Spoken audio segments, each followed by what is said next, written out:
sessions of different churches in our presbytery.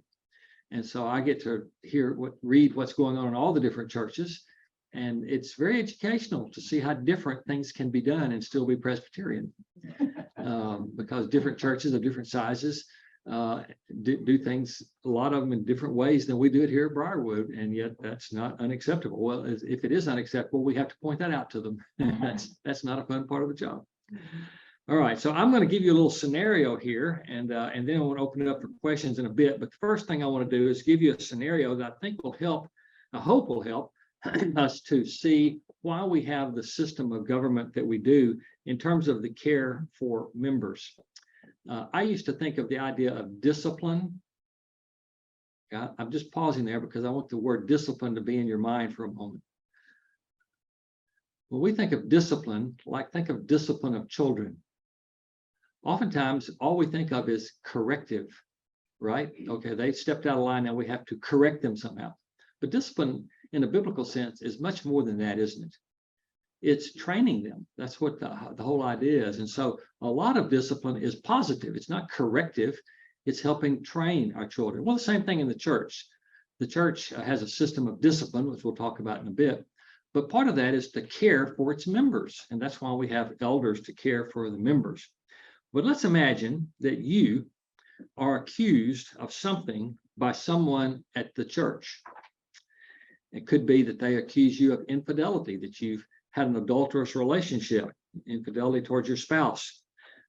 Or maybe they accuse you of conducting your business in a dishonest way, or that you've been cheating on your income taxes, or you name it. There could be many things that you could, someone could bring an accusation against you and say that you're doing something that's out of line with the Bible. Unfortunately, in our culture today, an accusation is almost considered guilt, isn't it? A lot of times these sort of kangaroo courts, these street justice people, justice in quotation marks, just act because of an accusation without finding out what's really going on. And we know that's not right. And that's why we have the whole court system for legal issues in our country. But let's say in this situation, you're accused and you claim that you're innocent. So what in the world do you do about it? Well, what you can do is you can ask the session for help. The session, of course, are the elders of a particular church. We have about 70. Is it 75? One of the elders knows. Is it 75 at any one time? 75. It's up in the 90s, Bobby. No, but I'm talking about they're on the session at a time. I think it's 75. Okay. And then there are many that are not on that have been elders but are currently not on the session. So I don't know how many that would make it up into over 100 probably. But 75 at a time. Some of the small churches might have a pastor and 2 elders or 3 elders, something very small like that. But you go to the elders. The session is considered a court. So just like in the secular world, there are courts to decide grievances. You go to the elders.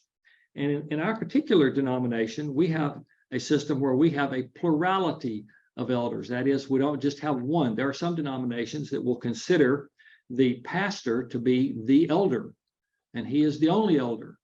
And they might have deacons or some other kinds of officers, but the pastor is really the one that makes the decisions because he is the elder. We don't believe in that. We have a plurality of elders. There was a recent, as recent as August of this past year, Table Talk had an article right at the end on the plurality of elders and the benefits of having a plurality of elders. One is that there's greater accountability. If you just have 1 or 2 people making all the decisions, there's very little accountability. So by having more elders, there's greater accountability. There's also a greater chance of success in our mission. God has given the church a mission, and we need leaders to help make that mission succeed. There's a greater preservation of the truth. It's much easier for one person just to go off and start teaching things that are wrong, and there's no one to correct them. But with a plurality of elders, you have people that can bring correction. And then greater pastoral care. As I was saying a moment ago, a lot of discipline is not corrective, but it's caring for people. And that's why we have the shepherding system that we have here at Briarwood, so that we are offering care for our members. And so the larger the church, obviously the more elders you need to care for a lot of people. All right. So in my hypothetical situation, you've been accused, you claim you're innocent, you take it to the court, which is the session. And what do? Well, they investigate. That's what often doesn't happen in our culture these days is people don't go and investigate. They just proclaim someone guilty, don't they? But in this case, we don't want to do that. So your elders will decide, they will go and they will form a committee usually, and they will investigate your situation, which means they will talk to you. You're the one that's accused, so they'll come and ask you questions. They also will probably go to your spouse if it was a matter of infidelity, or if it was a matter of something in a business practice. They might go and talk to people at your business. They might look at your records, talk to your accountant. Who knows what they might do, but they'll investigate. And so in this situation, they do their investigation, and the result is the session rules against you. They say, yes, you're guilty. But you say, no, I'm innocent. You don't have all the facts. You've gotten something wrong. So what do? You want to appeal. Who do you appeal to? Well, in our system, you have someone to appeal to. That is the presbytery. You can actually appeal the ruling against you by the session to the presbytery. Well, what is the presbytery? The presbytery is a group of elders in an area, a geographical area. In our state of Alabama, because we have so many PCA churches, we have 4, I think it is, presbyteries. Am I right? Am I correct? 4? I know there's the Northern Alabama Presbytery, which is called Providence. We're the central band from Mississippi to Georgia. It's as far north, not quite as far north as Coleman, because that's in the northern part, and then as far south as Sylacauga. So we're kind of that middle band of the state. And then in the south, there's the Warrior Presbytery, and there's the Southeast Alabama Presbytery. There may be a 5th, but we're at least 4 presbyteries in the state of Alabama. Whereas you get up in the Dakotas, they might have 1 presbytery for North and South Dakota and Wyoming all together, because there's not many Presbyterian churches up there. You can imagine trying to get together for a meeting when you're all that spread out. Those are big states. But we have a lot of PCA churches around here, so we have presbyteries that are nice, smaller geographical sizes, and that's good. There are some presbyteries in this country that all exist in one city, where the presbytery is just in a city. It doesn't even go beyond that. So the presbytery is made up of all the teaching elders, all the pastors who've been ordained into the ministry, or part of the presbytery. And then each church is allowed to send to presbytery meetings a certain number of elders based on the size of the church. And so the presbytery will now do the same thing. They will go and investigate. They'll probably look at the records from what the session had come up with. They may go and interview some of the same people. They may do some other things. And so they will do an investigation on your behalf. And let's say in this situation, the presbytery rules against you again. They say you're guilty. And you say, no, but I know I'm innocent. And so you want to appeal. Now what do? Well, fortunately, there is a higher court than the presbytery, and that is the General Assembly. The General Assembly is a national body. It's like the presbytery in that it includes all the teaching elders, that is all the ordained ministers for the whole denomination, for the whole country. And it also includes a certain number of ruling elders for each church, with a minimum of 2. No matter how small the church is, they can send 2 members to the General Assembly. And so this past summer, we had the General Assembly here in Birmingham, and some of you attended some of those meetings, and some of you asked me questions about what in the world is going on. So that's one of the reasons we're doing this. But this past summer in the General Assembly, we had the men who were teaching elders and ruling elders who were there as what they call commissioners. That is, they've been commissioned by their church to go and vote on different issues at the General Assembly. We had about 2,300. So would you like your case to go before 2,300 people to adjudicate it? No, and they wouldn't want to do it either, because imagine the man hours it would take to do that. So what the General Assembly has chosen to do in cases like what we're talking about, an individual case like your case, is they have delegated the responsibility for this kind of situation to what is called the Standing Judicial Commission, usually just referred to as the SJC. We love acronyms in our country. The Standing Judicial Commission. So this is a group of people that are a commission. That means they have the authority to act. How many of you understand the difference in the Presbyterian Church between a commission and a committee? Raise your hand if you know the difference. Okay, a few of you who are elders, good. The rest of you don't know. All right, so or you're afraid to raise your hand because you thought I might call on you. Okay, a committee is a group of people that have been appointed to go and gather information, do some work, and come back and report back on what they found. That's what a committee does. They have no authority to act. A commission goes and does the same kind of work that the committee does, except they can then make a decision and act. So a commission is empowered. It's a smaller group that's empowered to act. So the Standing Judicial Commission, that's what they are. They have been given the authority to take all these different cases that come up to the level of the General Assembly and adjudicate them, to investigate them, and to make a decision, which is then an action that's binding, okay? And so let's say that in your case, the Standing Judicial Commission goes back and reviews all the records, and they decide, no, the session and the president got it wrong, and you are not guilty. That's good news. So the system worked for you. All right, so that was a very hypothetical oversimplification. But I think what I want you to understand is we do have a system here in place to be able to deal with issues. I remember when there was a controversial issue in our denomination, which we'll talk about later, a few years ago. I was talking to a friend who was from another denomination, which was having some similar issues in their denomination to what we were having. And he said, well, at least in your system of church government, you have a way of dealing with these things. He said, in ours, we don't. Because we don't have, there's no authority above the local church. The local churches can do whatever they want to do. And so it's really very difficult. And so we do have a system. So I know that's a bit of an oversimplification, but I wanted to give you that scenario as sort of a starting place to show that, you know, if your good name was being smeared, you would have an opportunity, you would have a way of dealing with that. Now, question over here. Can the Presbyterian or the General Assembly refuse to hear a case, you know, that we appeal to the court and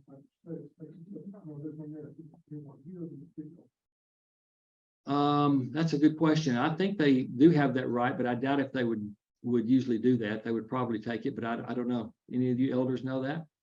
One of the things I'm doing is recording this so that all the questions that I can't answer, I'll go find an answer and come back to you. But that's a good one.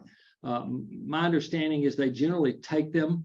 How thorough they would do it, I don't know, if they think that it's frivolous. But yeah, that's a good question. I'm trying to think of a particular example. I do know of a case where an elder, well, actually, he was a former elder. He had left the church, and he brought a complaint against the pastor of the church he had been at, and it did come as far as our presbytery. And the presbytery formed a commission to look into it, and they decided that the person who brought the accusation against the pastor had it was baseless, that he actually had a vendetta against the pastor. And that was from interviewing a lot of people, that there was no substance to his complaint. And so they ruled against him, and he didn't take it further because I think he knew that he wasn't going to, they showed him he wasn't going to win anything because they had the evidence. David, did you have a question? No. Okay. All right. So I was talking there about disciplinary type of issues where someone, you know, is being accused of something. It's interesting that we have a document that I was joking about a minute ago called the Book of Church Order, and it's not a thin document. Okay, there's a lot of pages in this thing, and it's divided into chapters. And it's interesting that on the issue of different kinds of cases of offenses between members, or between the members in a church, or offenses or complaints against pastors of churches, chapters 27 to 46 cover that. In other words, about 1/3 of the entire Book of Church Order is dealing with how to settle the details of offenses and complaints within a church, because the peace and purity of the church is very important. So these things would be based on biblical principles, but they're not necessarily chapter and verse every little point. It's the wisdom that has been developed over the years. You know, the Book of Church Order is something that has got a history to it. You know, when you're a very small organization, you don't need a lot of rules. But as your organization grows, you have to add more systems, more rules, more ways of doing things. I think a really good way that it was explained to me when I was working with Campus Crusade for Christ, we had a similar thing called the policy manual. And someone said a policy manual, maybe my trainer that told me this, but the policy manual gives answers to frequently asked questions.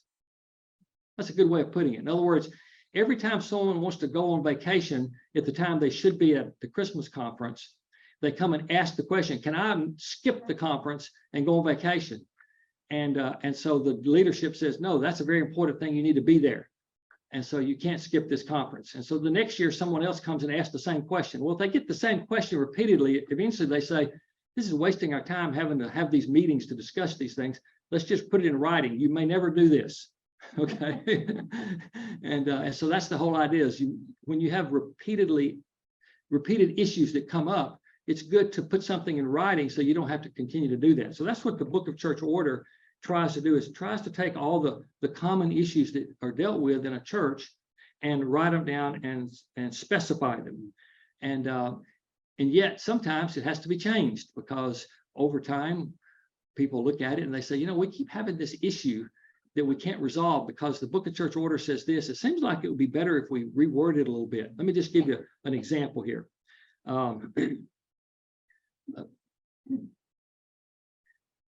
This particular example that I'm going to give you doesn't involve changing the Book of Church Order, but the Book of Church Order covers really general things. But then you have, for example, at Briarwood, there's a lot of things that the way our session operates that are written in the Book of Church Order, but there's a lot that the Book of Church Order doesn't specify because, as I said, larger churches sometimes do things differently than smaller churches, right? And so as a church grows, they have to develop their own ways of doing things. And as I said, reading the session minutes of all of these churches shows me how they're doing that. There's one particular church in our presbytery that's growing really fast right now. It's called Faith Press down on Valleydale Road, growing very fast. And so they're all of a sudden having to make decisions and change things and add committees and do this because they're growing. Growth creates the need to do things. And it's kind of like, I'll think of it as reading the session minutes of Briarwood from 40 years ago. You know, it's like the church is growing so fast now that all of a sudden they realize, oh, we need more elders. We need this committee. We need that.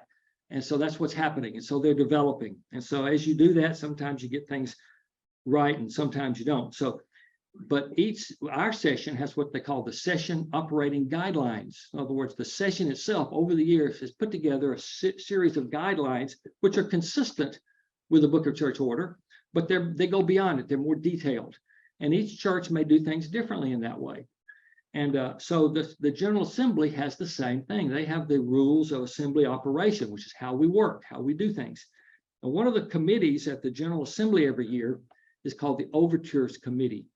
The overtures, when a church or a presbytery wants to change something about the way the PCA functions, then they put forward what they call an overture.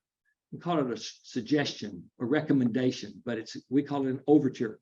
So they put that forward. Well, then what happens is sometimes there'll be several overtures that deal with the same subject because more than one presbytery has seen the problem. This is a problem, so we need to change something.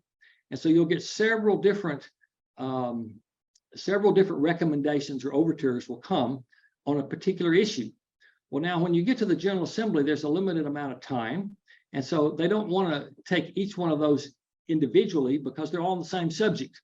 So the Overtures Committee will get together and they will look at those recommendations, those overtures, and they will say, okay, these three are really on the same subject. So let's see if we can combine the best wording from each one into one thing to vote on.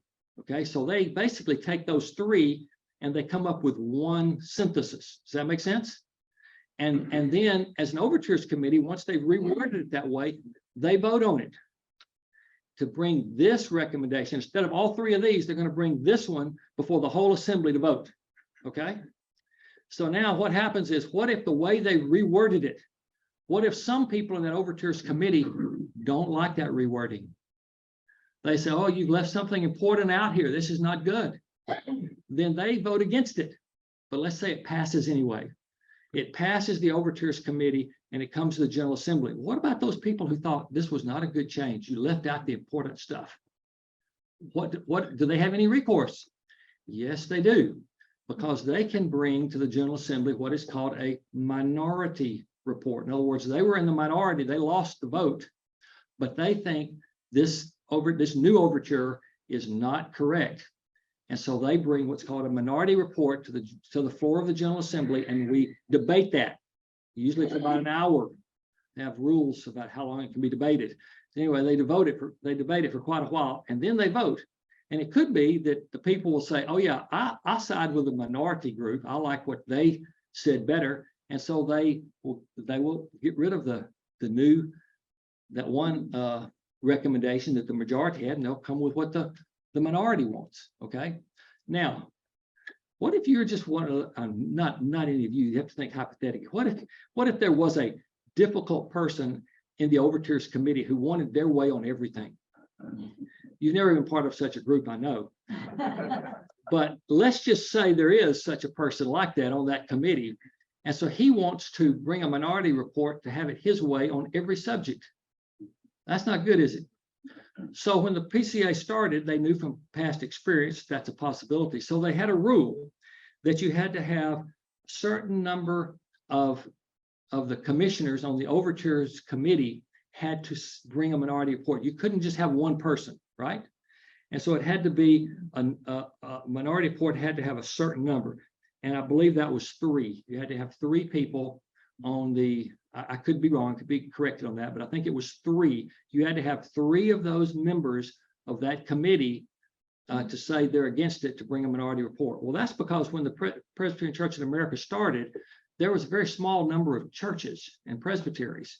And so that was about 10% of the overtures committee for 3 people, okay? Well, now we have 88 presbyteries. And so when you have the General Assembly, each presbytery gets to send 2 representatives to the overtures committee. So do the math. That's 176 people potentially on the overtures committee at any given General Assembly. So is it right then when you have 173 people voting for something and 3 voting against it, for those 3 to be able to take up the time of the whole assembly to bring a minority report? Some people said, no, that doesn't make any sense anymore. And so rather than having a fixed number, they wanted to change it to say, we need to have 10%. If 10% of the people on the overtures committee want to bring a minority report, that would be consistent with the way it was when they started. They didn't use a percentage then, but that would be the same sort of thing. So let's change that. And so they brought an overture, it was debated, and eventually it was passed. And so that's an example of course, that whole process takes about a year or 2. We're Presbyterians. It's very slow. But that's an example of the kind of things that sometimes things need to be updated. And so they do get changed. So with that as a little bit of introduction, what questions do you have about the way our church government works? Yes, ma'am.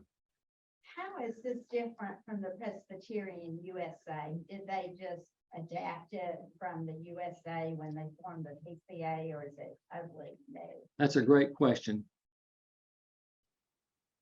Presbyterianism goes way back. As I was describing our system, you recognize that what we have is what might be called a representative form of church government. In other words, we elect representatives at the church level. We elect elders. They then decide things to the congregation. And that goes on to the next level, to the next level. So these people are elected to serve. Does that sound familiar to you? Representative form of government? It's like our US government, isn't it? So which came first? Presbyterian. Yeah, actually the Presbyterian church form of church government came first, and the USA copied it. Now they have a lot of differences because it's a secular setting and they have the 2 houses of parliament, and there's a number of differences, but the idea of a representative form of church of government was copied by our country on the Presbyterian system, was the basic idea. And so Presbyterianism has been around for hundreds of years. If I'm not mistaken, it started in Scotland during the Reformation. And so you think when that first group of people that started calling themselves Presbyterians started, that they got everything right to begin with, the way they run their churches? Probably not. And so they learned over time. And so they began to form a thing like the Book of Church Order. What they called it, I don't know. I have to look that up historically. But they obviously came up with some ways of doing things. And over time, it got changed and added to and altered, just like I was describing a minute ago. Well, then they came across to the United States and they established Presbyterian churches here. And you'd think that they were foolish enough to start over with a blank slate. No, they took ideas that they had gotten from Scotland and they used that in the formation of the Presbyterian church government here. And over the years, that's changed. So when the PCA pulled out of the PCUSA, they didn't just throw out everything that the PCUSA had, because a lot of it was very good. It was really more over doctrinal issues where they had made changes on doctrinal things that they didn't like. And so, but many of the basic rules of operation, the way things are done in here in this book were similar to what was in the PCUSA's old Book of Church Orders. So they took the parts they liked, left out the parts they didn't like. For example, in the old system, and this happened to many churches, if you pulled out of the PCUSA back in 1973, as a congregation, it was not easy to do, and oftentimes you lost your church property. The denomination kept it. So when the PCA started, they said, no, we don't want that. And so part of our Book of Church Order specifies that if a local congregation wants to leave our denomination, all they have to do is give written notice to the church with, and I think it's I forget if it's a month or whatever it is, but they have to give notice for a certain amount of time. This is what we're going to vote on this date. You know, and on that date they come and they discuss it and they vote. And if the church votes to leave, that's it. Then they just notify the denomination, we just voted to leave, we're out. And the denomination says fine. And you don't lose your property. Ministers no longer have a retirement plan that's linked into the denomination, but it's a separate 403B. So if ministers leave, they take their retirement plan with them. So in the old system, some ministers were afraid to leave the denomination because all their retirement was going to be gone. And so the PCA has tried to make it easy for churches to leave if they want to. In fact, we had one just leave just a few weeks ago. And that's another subject for another day. But yeah, does that answer your question? Other questions? Yes, sir. Yes, Steve. Bobby, would you explain the role of teaching elders like Harry and you and Mark here? Mark's not here. And our teaching elders like you and Harry, and how that works when you go into a session meeting. Is Harry like the president? Like if we go back to the United States, Harry's the president, the elders are senators, and deacons are representatives. So, but my question is, how does that work? Because as a deacon, Harry will come in as a service deacon. He'll come in and give us a brief report of what went on in this is happening in the session. Yeah. He didn't tell us. I don't think he tells us everything, and I'm not expecting to hear everything, but he's honest. I think he's pretty honest with us. Yes. But what is his role as pastor? Yes. And you guys' roles as assistant pastors or whatever your title is, forgive me. Yeah. Yours is king pastor. I'm kidding, but in a way. Okay. Talk, okay. Yeah. So Play there that role, which is yes. in the session meeting. Right. So we have two types of pastors at Briarwood and in all PCA churches. You have associate pastors and you have assistant pastors. And there's a difference besides the word. There are two different words because they mean two different things. An assistant pastor, which is what I am, and which is what most of our pastoral staff are, they are not allowed to vote in a session meeting. An associate pastor is allowed to vote in a session meeting. And so there's a sense in which an assistant pastor like myself, technically I'm not a member of Briarwood. I'm a member of the presbytery. Okay. But an associate pastor, in addition to being a member of presbytery, is also a member of the local church. And so my brother, Benny, is an associate pastor. I'm not aware of any other. Phil Reddick was an associate pastor. He's retired. Tom Cheeley was. He's with the Lord. So I'm not sure if we have any other men on the staff right now. Yes. Go ahead. Yeah, I don't know if I should broaden this. It also has to do with who hires. Yes. So the associates are hired by the Congregation. and the assistants. So put it bluntly, they're hired, but then they can be let go. Versus also, am I reversing this? Probably help me. But the assistants are hired by the session. Yes. Yeah, I can't remember those finer details, but I can get them. But here's the importance of that, Steve. I'm glad you asked that. So Harry's role is that whenever there's a session meeting, someone has to stand up and moderate the meeting. And the moderator is the senior pastor. So Harry moderates that. which means he controls the discussion, but he can't give his own opinion as the moderator. He only makes sure that that different views are heard. For example, the General Assembly, the moderator of the General Assembly, the way they do it there is if a person stands up in a debate and speaks against a particular issue, the next speech has to be someone speaking for it. So they make sure, and they give them a time limit as well. And we don't get that fancy at session meetings, but at those meetings, because you got 2,300 people there, it's very important. And so the moderator of the General Assembly has to make sure that it's a fair, open debate. Well, in a session meeting, the moderator has that same function. So he moderates. So he doesn't give his opinions. He simply moderates the discussion. Okay. And Well, forgive me, your role Yeah. as associate pastor, you're allowed to participate in the session meeting? I'm allowed to be there. Either. I'm allowed to speak up and give my opinion if I want to, but when it comes to a vote, I'm not allowed to vote. Okay. Now, let me tell you why that's important. And let me tell you a true story. There was a church in our presbytery some years ago where they had 9 ruling elders, okay? And they had 5, or maybe it was 6, teaching elders like myself, except they were all, in that church, they made all of them associate pastors. So they had a situation where the senior pastor was a problem. And we won't go into all the details, but he was definitely a problem. And so the elder said, we need to get rid of this guy. We shouldn't have hired him. He's a problem. So at an elders meeting, at a session meeting, they brought forward a motion to ask the pastor to resign, or else they were going to fire him. And of those 9 elders, 6 of them voted, yes, we need to get rid of this guy. And 3 of them voted no. So you would think that they got rid of the pastor, right? No, because in addition to those ruling elders who had a vote, the 6 associate pastors also had a vote. And they were all afraid that if they voted against the pastor, they might lose their job. So they all voted with the minority, which then made that minority of elders a majority. And so the pastor kept his job and continued to wreak havoc for 2 more years before he resigned and divorced his wife, and it was a big mess.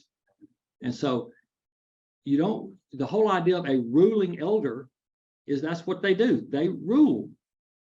They make decisions, and they are the ones that make things happen at the church because they rule. So if you have this group of pastors that can outvote those ruling elders, then the ruling elders really don't rule. And so that's why I think it's good in our church that most of we have over 20 ordained ministers. As I said, right now, the only one I know for sure is an associate pastor is my brother. There may be others, but I'm not aware of them. But all of us recent people are all assistant pastors. Yeah. You classify Bruce Stallings, is he assistant or associate? He's not an ordained minister at all. So he's a ruling, he serves as a ruling elder. Yeah. He would get a vote when he's on the session, yes, he would get a vote as a ruling elder. Yes, sir. Going back to your comments about an assistant pastor not having voting rights, it might be good for us to understand that if you've been on the session, but you're not active, you're a non-sessional elder. That's right. You can go to those meetings. Yep. You can speak, but you can't vote. That's right. Same thing, sort of.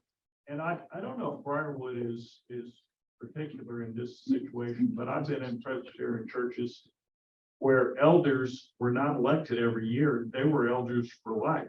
Yep. And you had no turnover. Yeah. And it kind of promoted an inbred group control and power in the church. That's right. And that's a I problem. think it's a great thing for Briarwood that we can Mhm. plow that and turn over the number of people that builds leadership, but it also keeps the same people from being in charge of it. That's right. And of course, you can imagine that would be very hard to do in a church startup because they may not have enough people to do that. But once the church gets really established and you have enough men to be able to rotate like we do here, I think that's really the healthiest way to do it as well, George. I agree with you 100%. And yes, Keith. Is that in the book of church order about rotation of elders? No, Or is that a individual? it's not a requirement, but it's something that we many churches do, and we're one of them. which it just makes sense. It's smart to do. But it's not a requirement. Yes, ma'am. At the church, when Mark served for 20 years, he was the first pastor.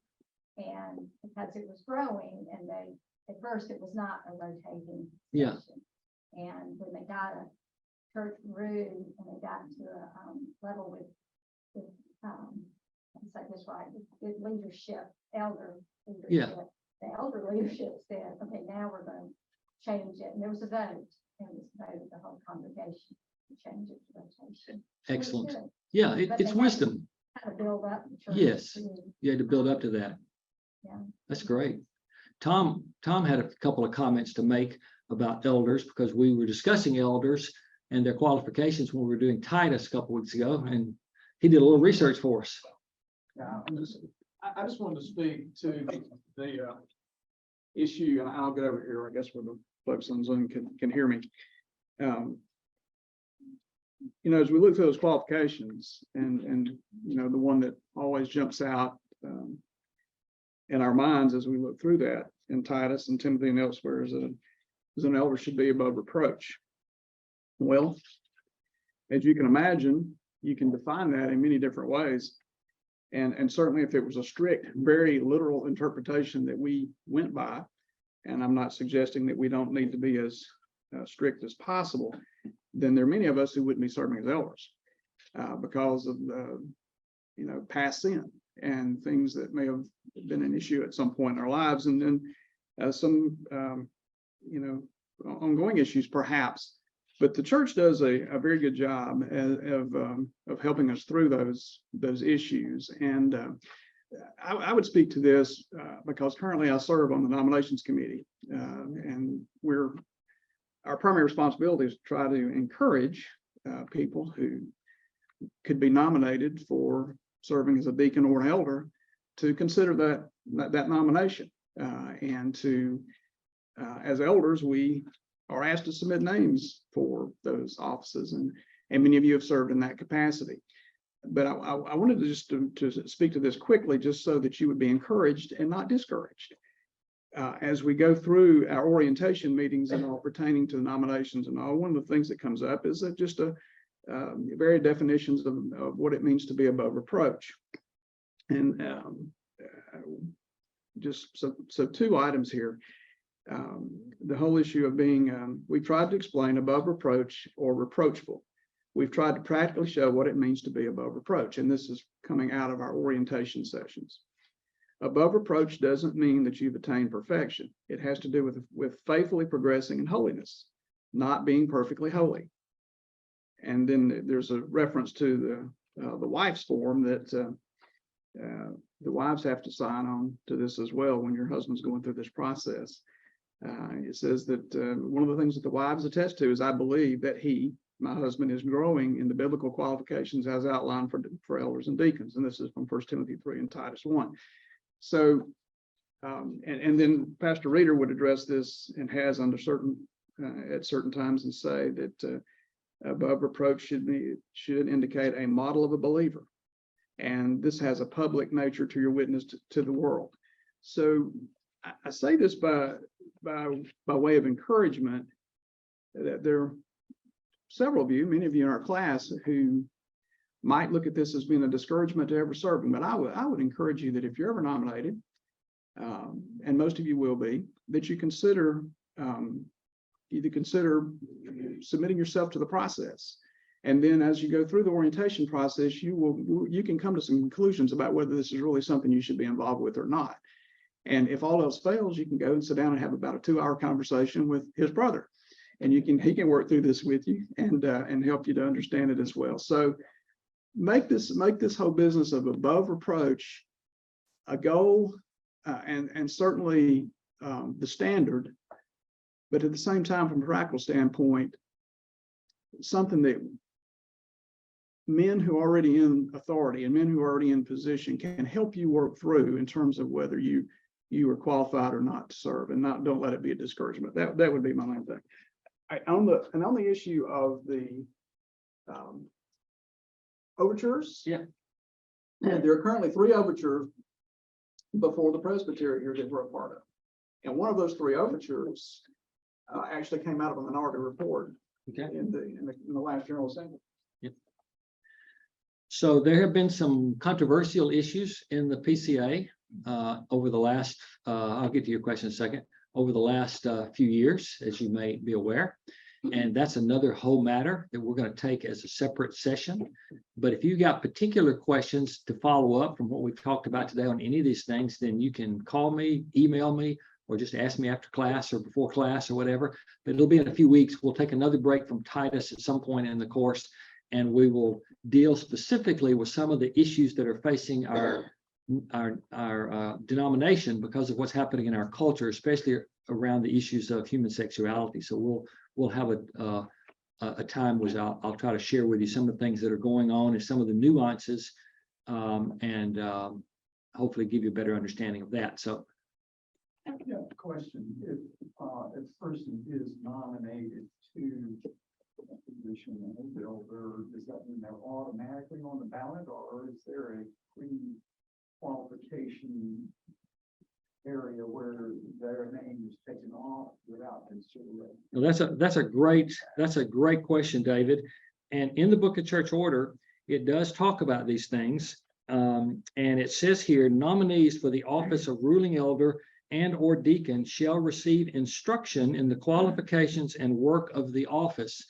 And that's all it says. But based on that, most churches have some kind of training orientation system. And so when the process here is first a person is nominated, and then someone contacts them and say, you have been nominated. Did you know that? Oh, no, I didn't know that. Well, thanks for letting me know. Okay, so then they will have an orientation meeting. Usually they do it in a Sunday morning during the Sunday school time, 2 weeks in a row, to try to give everybody an opportunity to come to that orientation meeting. Was that one of the things you were referring to?